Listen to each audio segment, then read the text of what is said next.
It's become pretty clear over the past few months that President Obama now views his job as the deflector in chief.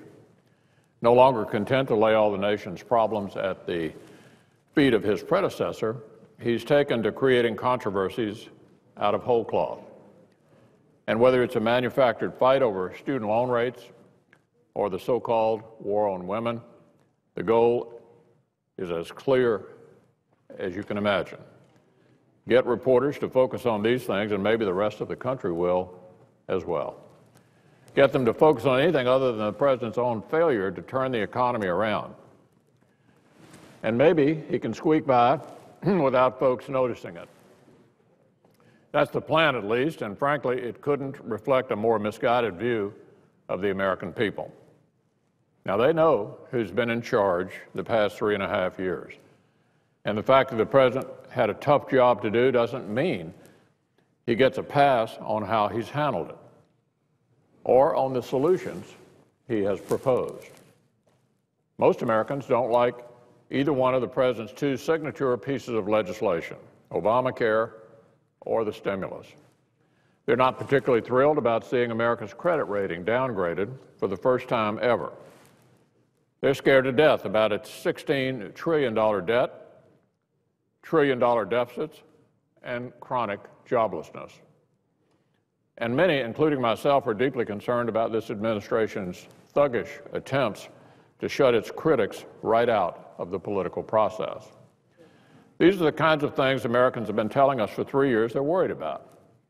And we're not about to be drawn into some rabbit hole so the president doesn't have to talk about them.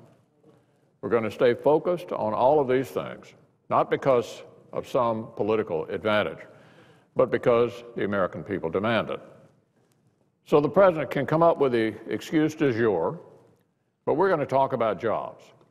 We're going to talk about the deficits and debt. We'll talk about the Constitution.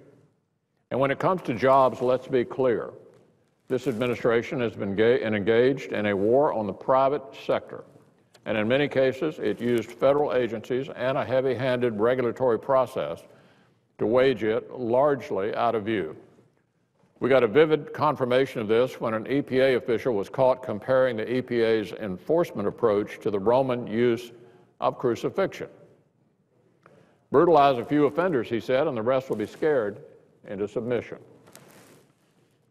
Call me naive, but I think most Americans think the government should be working for them, not against them.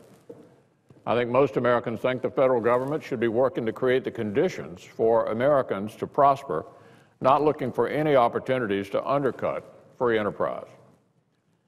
Yet that's what we see, an administration that always seems to assume the worst of the private sector and whose policies are aimed at undermining it. And nowhere is it more clear than at EPA. That's why I support Senator Inhofe's ongoing efforts, including a vote today to push back on the EPA, which has become one of the lead culprits in this administration's war on American jobs. Senator Inhofe is focusing on just one regulation out of the many that are crushing businesses across the country. The so-called utility MAC, which would cost American companies billions in upgrades, but their competitors overseas, of course, would cost them nothing. This regulation would expand the already massive powers given to EPA by increasing red tape and costing the taxpayer over $10 billion each year. In my state, Kentucky alone, it threatens the jobs of over 1,400 people working in aluminum smelter plants, as well as approximately 18,000 coal miners, not to mention those engaged in industries that support these jobs. Kentucky Power, operator of the only coal-burning power plant in my state, recently conceded defeat in this fight. After the EPA demanded upgrades to its plant at a cost of nearly $1 billion, raising the typical residential customer's monthly electric bill by a whopping 30%. At that price, it's no wonder the plant found the new regulations completely unworkable. The EPA may have won this battle, but the real losers are more than 170,000 homes and businesses spread out among 20 eastern Kentucky counties that depend on the Kentucky Power Plant for their energy. The proponents of the utility MAC say it's needed to improve air quality. What they can't tell you is what these benefits would be, or the effect of leaving the plants in their current condition. Look, we all support clean air, but if we waved through every regulation that promised to improve air quality without regard to its actual impact, we wouldn't be able to produce anything in the country. What we do know is a substantial amount of the electricity we produce in this country comes from coal. And this new regulation would devastate the jobs that depend on this cheap, abundant resource. This is just one battle in the administration's war on jobs, but it has a devastating consequence for real people and real families in my state and in many others. The administration's nonchalant attitude about these people is appalling, but this is precisely the danger of having unelected bureaucrats in Washington playing with the livelihoods of Americans as if they're nothing more than just pieces on a chessboard.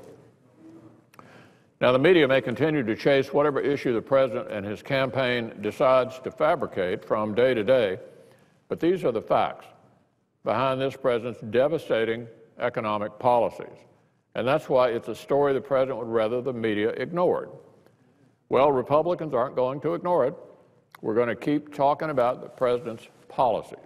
And so I commend Senator Inhofe for keeping us focused on this particular policy that's devastating to so many Americans.